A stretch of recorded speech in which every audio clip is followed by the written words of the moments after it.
The stars looked different that morning when Captain Jake Morrison stepped onto the bridge of the Phoenix. Something felt wrong, but he could not put his finger on what it was. His crew had been mining asteroids in the outer edges of the solar system for 3 months now, and everything had gone according to plan until today. Lisa Parker sat at her communication station running her usual scans when her screen lit up with readings she had never seen before. The signals were massive and moving fast toward Earth. She called out to Jake with worry in her voice about the strange readings coming from deep space. Jake walked over to her station and looked at the data. The objects were huge and moving in perfect formation, which meant they were not natural. No asteroid field moved like that, and no comet traveled in such organized patterns. These had to be ships, but they were bigger than anything humans had ever built. The communication signals Lisa picked up were unlike anything in their databases. The patterns were complex and seemed to follow some kind of intelligent design. Jake ordered his crew to record everything and try to decode the signals while keeping the Phoenix hidden behind a large asteroid.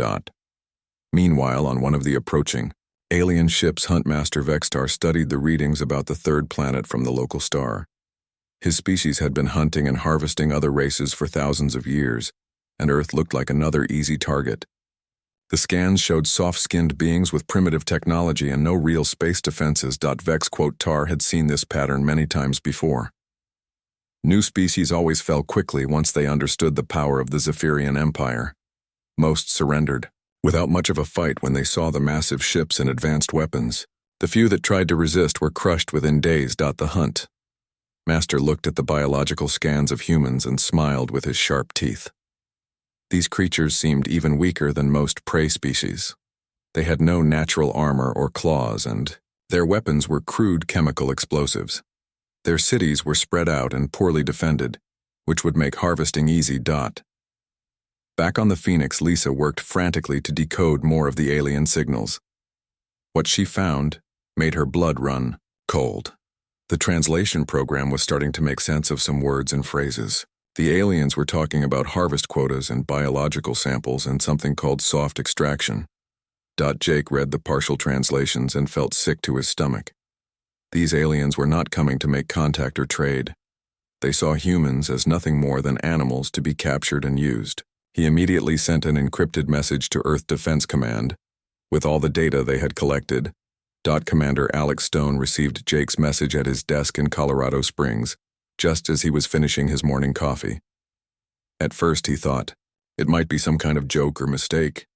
Alien invasion warnings were not something that crossed his desk very often.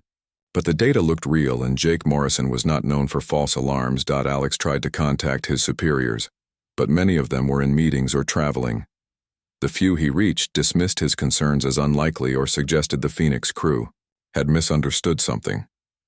Nobody wanted to believe that hostile aliens were heading toward Earth. The Zephyrian fleet moved closer to Earth while their advanced scouts gathered more information about human defenses. What they found pleased them greatly. The humans had some satellites and space stations, but nothing that could threaten a proper war fleet. Their military forces were scattered across the planet and seemed to focus mainly on fighting each other rather than defending against outside threats. Vex Tar ordered his ships to take positions around Earth, but remain cloaked until he gave the signal to begin operations. Standard procedure was to observe the prey for a few days, to understand their behavior patterns and identify the best harvesting locations. Jake Morrison tried to get closer to the alien fleet to gather more intelligence, but his ship was detected by Zephyrian sensors. A small scout ship uncloaked near the Phoenix and began scanning them with some kind of energy beam. Jake ordered emergency evasion, but the alien ship easily kept pace with them. The Zephyrian scout was not trying to destroy the Phoenix, but rather studying it to learn more about human technology. What they found confirmed their initial assessment. Human ships were slow and primitive with basic defensive systems. The crew inside showed elevated stress levels, which was normal for prey species when first encountering their hunters. Lisa managed to record the scanning beam and noticed it was gathering information about everything on their ship, including the crew themselves. The aliens were taking biological readings of every human on board. She realized they were being cataloged like specimens in some kind of database. On Earth, Alex Stone finally convinced his commanding officer to take the alien threat seriously when more detection stations reported massive objects moving in formation toward the planet. Emergency meetings were called and world leaders were briefed on the situation. Most still hoped this was some kind of misunderstanding. The first sign that things were about to change came when the Zephyrian ships stopped cloaking and appeared in the skies above major cities around the world. The massive vessels hung in the air like dark clouds blocking out the sun. Panic began spreading as people pointed at the sky and tried to understand what they were seeing.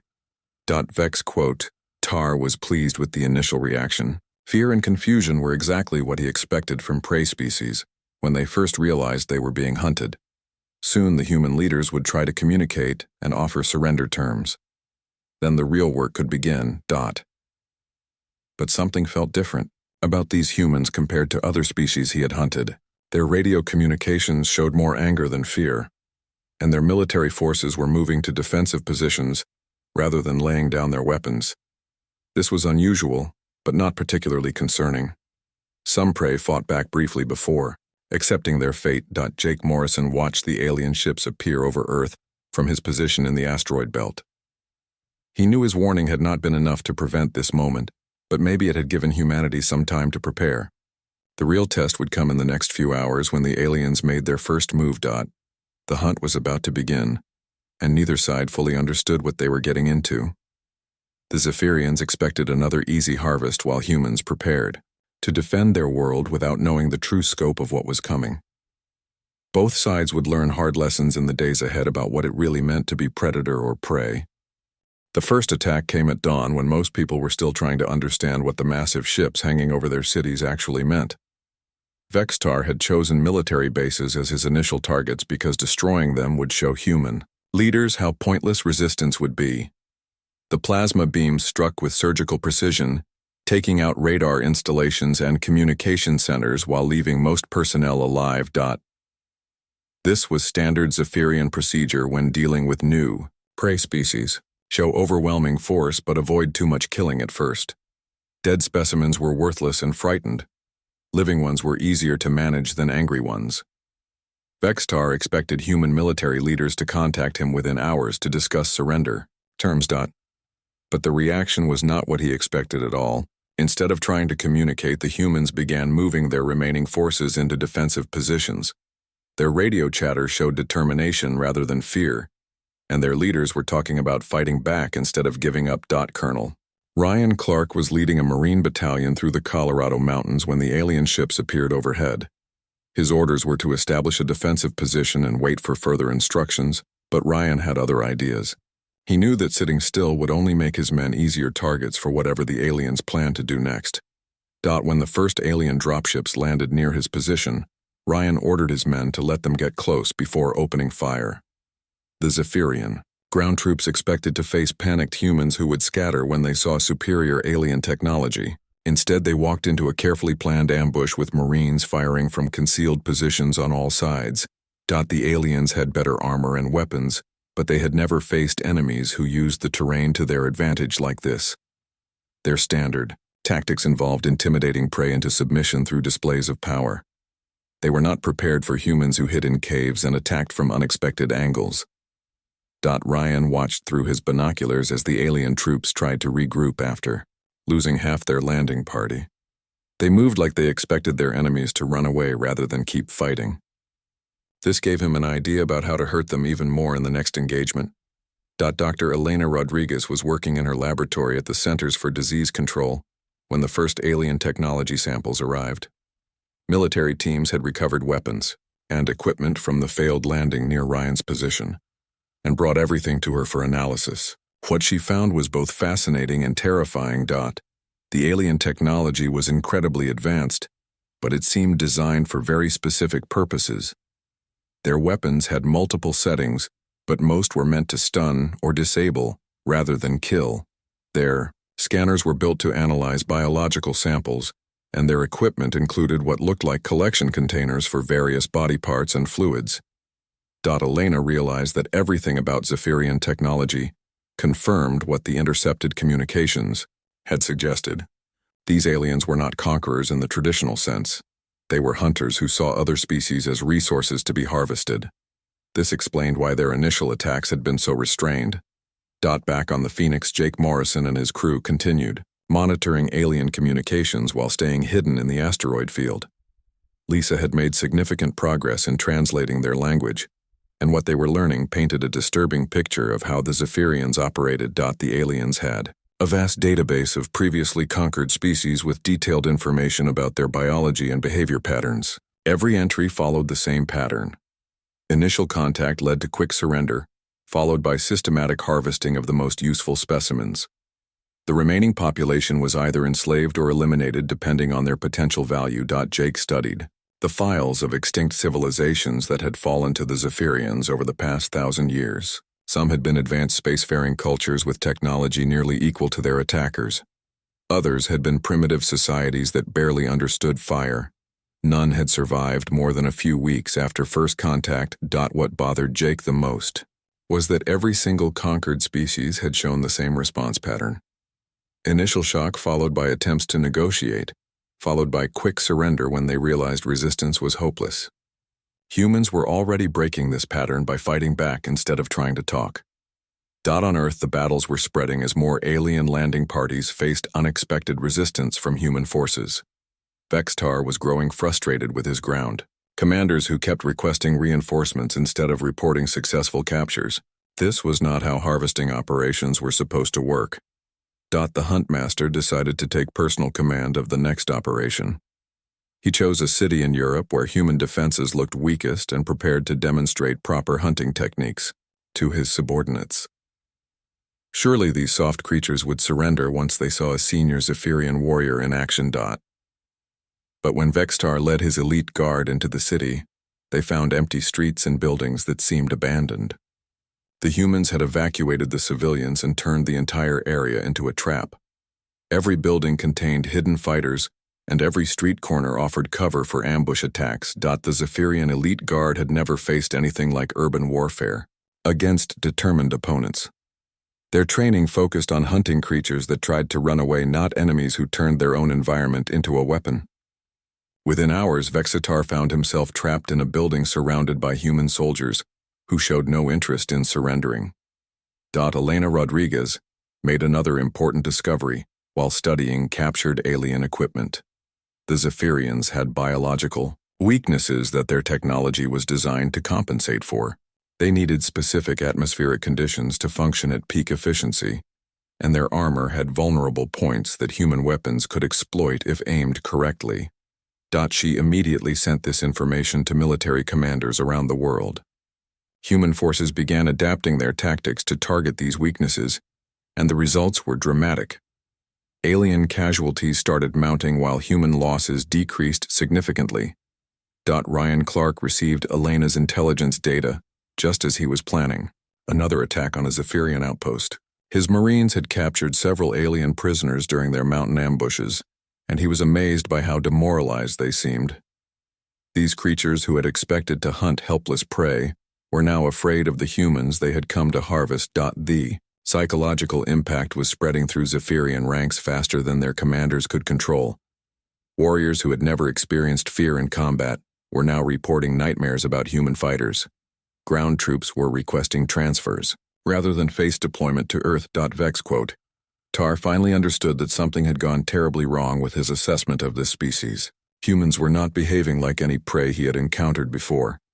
They were fighting with a level of coordination and determination that suggested they might actually be dangerous rather than helpless. But it was too late to change course now. His superiors in the Zephyrian Empire were expecting a successful harvest, and retreat was not an option.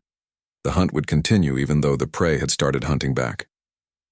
6 months had passed since the first alien ships appeared over Earth, and everything had changed in ways nobody expected. The Zephyrians had come expecting to harvest a helpless species within days, but instead found themselves fighting a war that grew more difficult with each passing week. Captain Steve Hughes stood on the bridge of what used to be a civilian cargo hauler, but was now the most dangerous ship in Earth's improvised space fleet. His crew had spent months modifying the I vessel with salvaged alien weapons and armor plating taken from destroyed Zephyrian craft. Today they were going hunting for bigger prey. The alien cruiser hung in space near the moon thinking it was safe from human attacks. Zephyrian commanders still believed that humans lacked the technology to threaten their capital ships. They were about to learn how wrong they could be when underestimating human creativity and determination. Steve's ship looked like space junk compared to the sleek alien vessel. But appearances could be deceiving. Hidden beneath the rough exterior were plasma cannons reverse-engineered from captured Zephyrian weapons and shield generators that Elena Rodriguez's team had improved beyond their original design specifications. The attack came without warning, as Steve's ship dropped out of hyperspace directly behind the cruiser. Human engineers had figured out how to use alien navigation systems better than the aliens themselves, by removing safety protocols that limited speed and maneuverability. The first salvo of plasma fire tore through the cruiser's rear shields. Before they could adapt. On the surface of Earth, Sergeant Maria Santos led her special operations team through the corridors of a Zephyrian command ship that had made the mistake of landing to establish a ground base. Her soldiers moved with practiced efficiency that came from months of boarding actions against alien vessels. The Zephyrian crew was abandoning their positions and fleeing toward the escape pods, rather than face capture by human forces. This reaction had become common among alien troops who had learned to fear encounters with human boarding parties.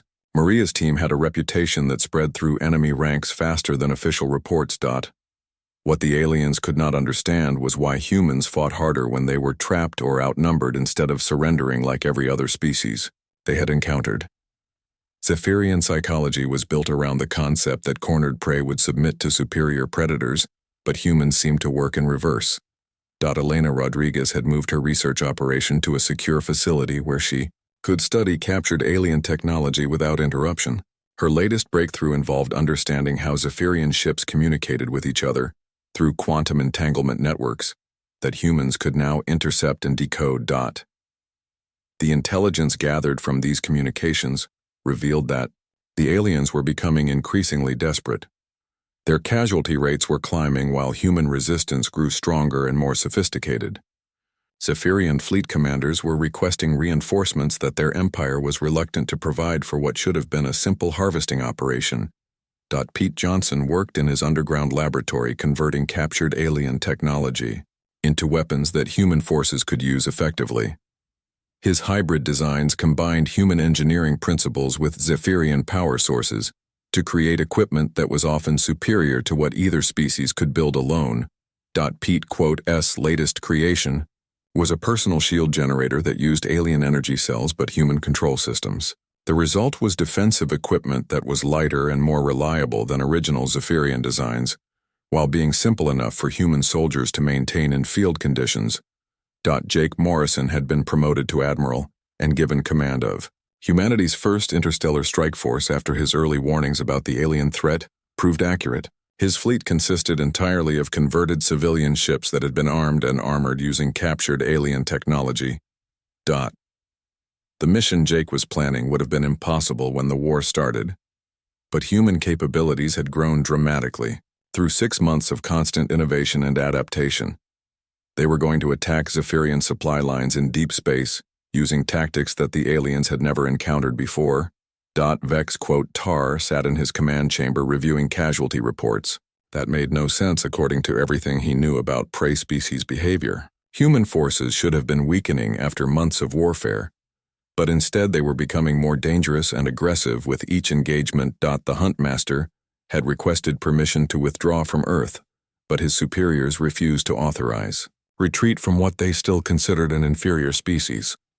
The reputation of the Zephyrian Empire depended on their image as unstoppable predators, and admitting defeat to humans would encourage rebellion among their existing slave populations. Steve Hughes watched the alien cruiser break apart under sustained fire from his improvised warship. The Zephyrian crew managed to launch several escape pods, but most would be captured by human patrol vessels within hours. Every prisoner provided more intelligence about alien operations and technology. The psychological impact of losing capital, ships to human attacks was devastating to Zephyrian morale. Their warriors had been raised believing that their ships were invincible symbols of imperial power. Seeing them destroyed by primitive human vessels challenged everything they thought they knew about their place in the galaxy. Maria Santos and her team finished securing the alien command ship and began downloading information from their computers. The data they recovered would help human forces plan more effective attacks against Zephyrian positions around the solar system. What Maria found in the alien databases was disturbing, even by the standards of this war. The Zephyrians had detailed records of hundreds of species they had destroyed over the centuries. Each file contained biological samples and behavioral studies that showed how thoroughly they had studied their victims before harvesting them. But the human file was different from all the others. Instead of a completed harvest record, it contained increasingly frantic updates about unexpected resistance and mounting losses. The aliens were learning that they had not discovered prey at all, but had instead awakened something much more dangerous. Elena Rodriguez made another breakthrough when she discovered how to track Zephyrian ships across interstellar distances using their own quantum communication networks.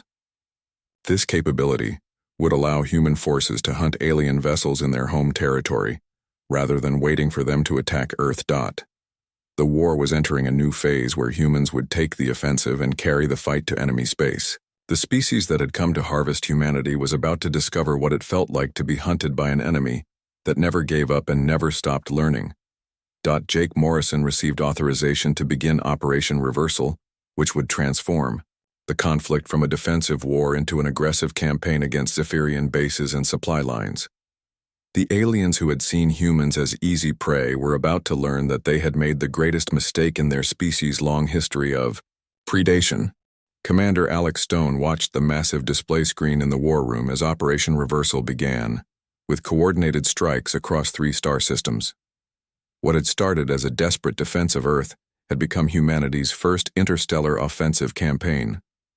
The hunter had truly become the hunted. Kate Williams piloted her fighter squadron through the debris field that used to be a Zephyrian supply depot. Her ships were a mix of human engineering and captured alien technology that moved faster and hit harder than anything the enemy expected. The aliens had designed their defenses to stop ships that followed predictable attack patterns, but humans never fought the same way twice. The Zephyrian base had fallen within hours of the first assault, because its commanders could not adapt to human tactics that changed constantly throughout the battle. Every time the defenders thought they understood what the humans were doing, the attack shifted to something completely different. Kate S squadron was part of a larger strike force that included boarding teams and electronic warfare specialists, working together in ways that confused alien military doctrine. The Zephyrians had spent centuries perfecting strategies for hunting individual prey species, but they had never faced an enemy that combined multiple approaches into single operations. General Tom Baker coordinated the global resistance from his command center deep underground, where he could communicate securely with human forces throughout the galaxy. The network of resistance cells that had started as desperate survivors had grown into a professional military organization that the aliens feared more than any enemy in their history. Tom's latest reports showed Zephyrian forces abandoning positions across human space rather than face direct confrontation with Earth's military. The psychological warfare advantage had shifted completely from the aliens who had expected to terrorize humans into submission to human forces that seemed to grow stronger with each engagement. The reports coming from Zephyrian prisoners painted a picture of an enemy military that was falling apart from within. Warriors who had never experienced defeat were refusing deployment orders and demanding transfer to safer assignments. Some had even requested asylum on Earth, rather than return to face their superiors after losing battles to supposed prey species. Elena Rodriguez had established research stations throughout the captured territory, where human scientists could study alien technology without interference from ongoing battles. Her teams were making discoveries that would have taken decades under normal conditions, but war had accelerated everything about human technological development. The latest breakthrough involved understanding how Zephyrian ships traveled faster than light, using quantum tunnel networks that connected different parts of the galaxy. Human engineers were already building improved versions that would allow Earth's fleet to reach anywhere in known space within days instead of months. Elena's biological research had revealed something even more important about why the war had gone so badly for the aliens. Zephyrian society was built around strict hierarchies where predators dominated prey species through intimidation and displays of superior force. When their intended victims fought back successfully, the entire psychological foundation of their culture began to collapse. Jake Morrison stood on the bridge of his flagship as the first human fleet entered Zephyrian home space, carrying the war directly to the enemy's strongest positions. The ships under his command represented everything humanity had learned about fighting aliens who had underestimated their determination and creativity. The alien homeworld appeared on the main screen surrounded by defensive platforms and patrol fleets that should have been impregnable to any attacking force. But human intelligence had identified weaknesses in their positioning that could be exploited using tactics that no previous enemy had ever attempted. Jake's battle plan involved simultaneous attacks from multiple directions using different types of weapons and strategies that would prevent the defenders from coordinating an effective response. The humans had learned that Zephyrian commanders became paralyzed when faced with too many threats to process at once. Vex quote, Tar received emergency reports from across the galaxy as human forces struck at targets that should have been beyond their reach. The prey species that his empire had come to harvest was now hunting Zephyrian ships in their own territory and winning battles that should have been impossible. The Huntmaster tried to explain to his superiors how completely they had misunderstood what humans represented, but his warnings were dismissed as excuses for his own failures. The Zephyrian leadership could not accept that a species they had classified as prey could pose a real threat to their 1,000-year empire. But the evidence was becoming impossible to ignore as human raids destroyed supply lines and captured territory throughout Zephyrian space. Worse than the military losses was the psychological impact on alien populations who had been raised believing their species was invincible. Maria Santos led her boarding team through another captured Zephyrian vessel, where they found crew members who had barricaded themselves in their quarters rather than face human soldiers. The reputation of her unit had spread to the point where some alien ships surrendered immediately when they detected her approaching. The intelligence gathered from these captures revealed that Zephyrian military doctrine was completely unprepared for fighting enemies who used fear as a weapon. Their training focused on intimidating weaker species, not defending against attackers who had turned psychological warfare against them. Steve Hughes commanded a battle group that had spent the last month hunting Zephyrian patrol fleets using hit-and-run tactics that kept the enemy off balance. His ships would appear without warning, destroy their targets, and disappear before reinforcements could arrive. The aliens never knew when or where the next attack would come. Pete Johnson's hybrid weapon designs were now being mass-produced in factories that had been converted from civilian manufacturing. Human industry had shifted completely to supporting the war effort, and the results were weapon systems that outperformed anything the Zephyrians could field. The technological gap that had once favored the aliens was closing rapidly as human engineers found ways to improve captured designs beyond their original capabilities. Innovation driven by necessity was producing advances that surprised even the researchers making the discoveries. Elena Rodriguez analyzed reports from the front lines that showed Zephyrian resistance was beginning to crumble in sectors where human forces had established permanent bases. The aliens were discovering that their prey had become an occupying army that intended to stay and expand throughout their former territory. The war had reached a tipping point where retreat was no longer an option for either side. The Zephyrians could not withdraw without losing face throughout their empire, while humans had learned that the only way to ensure their safety was to eliminate the threat completely. Jake Morrison prepared his fleet for the final assault on the Zephyrian homeworld, knowing that victory here would end the war and establish humanity as the dominant power in this region of the galaxy. The species that had come to harvest Earth was about to lose everything to the prey they had so badly underestimated. 2 years after the first alien ships had appeared over Earth, the Zephyrian Empire was in complete collapse. Admiral Jake Morrison walked through the corridors of what had once been the most feared warship in the galaxy, but was now a human command vessel orbiting the former alien homeworld. The planet below showed signs of the massive changes that had swept through this region of space since humanity began its campaign of liberation. Former Zephyrian slave colonies were now free worlds under human protection, and species that had been harvested for centuries were rebuilding their civilizations with Earth support. Kate Williams led a diplomatic mission to the surface where representatives from 23 different species had gathered to form what they were calling the Galactic Protection Alliance. Every one of these civilizations had suffered under Zephyrian predation, and they looked to humanity as their protectors and leaders. The meeting hall was filled with beings that looked nothing like humans, but who shared the same desire for safety and freedom that had driven Earth's resistance from the beginning. Some had been enslaved for generations, while others were survivors of worlds that had been completely harvested by the aliens. General Tom Baker presented the military structure that would defend Alliance territory from any future threats. Human forces would provide the backbone of this new fleet, but each member species would contribute according to their abilities and resources. The goal was to ensure that no world would ever face the terror of predatory invasion again. The former Huntmaster, Bextar, sat in a refugee camp on Earth where he had been granted asylum after providing intelligence that helped end the war. He watched human children playing in a nearby park and tried to understand how his species had made such a catastrophic error.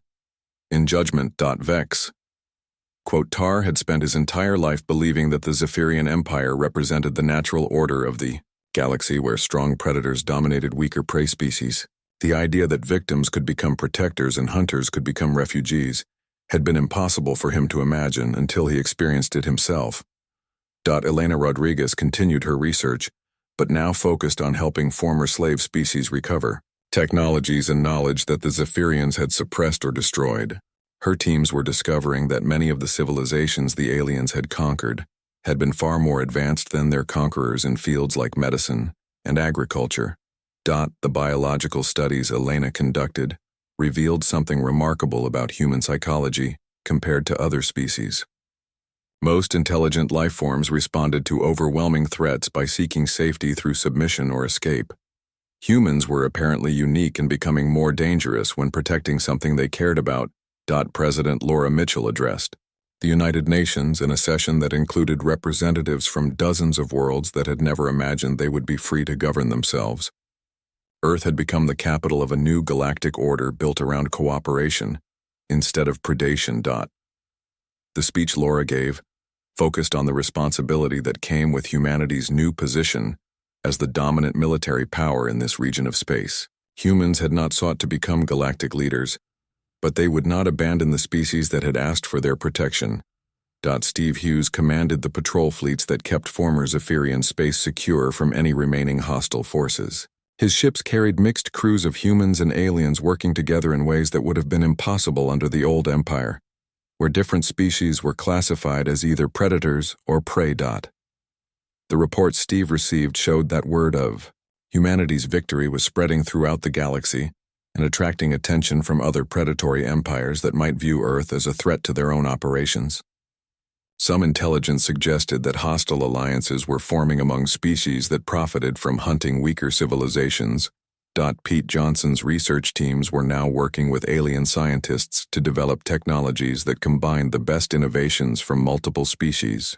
The weapons and ships being produced exceeded anything that individual civilizations could have created alone, and gave the Alliance a significant advantage over potential enemies. Maria Santos had been promoted to lead the Alliance's special forces, which included soldiers from every member species trained in human tactics and strategies. Her reputation as someone who never retreated or surrendered had become legendary among both human and alien troops. The training programs Maria developed emphasized the human approach to warfare that had proven so effective against the Zephyrians. Instead of following rigid doctrines, her soldiers learned to adapt constantly and use their enemies' expectations against them in unexpected ways. Jake Morrison studied intelligence reports about other predatory empires that were watching the Alliance with growing concern. Humanity's success in defeating the Zephyrians had disrupted the balance of power throughout this region of the galaxy, and some species were considering military action to restore the old order. The strategic planning sessions Jake attended focused on preparing for conflicts that might dwarf the Zephyrian War in scope and intensity. Other hostile species had been observing human tactics and would not make the same mistakes that had led to the alien defeat. Vex, quote, Tar, wrote in his journal about the lessons his species had learned too late about the nature of true predators. The Zephyrians had thought that superior technology and intimidation made them apex hunters, but they had never faced an enemy that hunted to protect others rather than for personal gain. The former huntmaster reflected on how his people had mistaken human compassion and cooperation for weakness, without understanding that these traits made humans the most dangerous species in the galaxy when their protective instincts were triggered. A predator that hunted for food could be satisfied, but protectors would never stop fighting as long as innocents were threatened. Elena Rodriguez published her research on the psychological differences between species that had shaped the outcome of the war. Her work showed that humanity's combination of empathy and aggression created a unique form of warrior that other civilizations could barely comprehend. The children playing in the park near Vextar's refugee camp represented everything the Zephyrians had failed to understand about their intended victims. These young humans would grow up in a galaxy where predation was met with swift justice, and where cooperation between species was stronger than any individual empire. The alliance that humanity had built was not based on fear or domination like the Zephyrian Empire, but on mutual protection and shared values. This foundation made it far more stable and powerful than any system based on predator and prey relationships. Jake Morrison looked out at the stars from his command ship and knew that humanity's greatest challenges still lay ahead. Other hostile species would test their resolve and new threats would emerge from the depths of space. But humans had learned that they were not prey, and the galaxy would never be the same.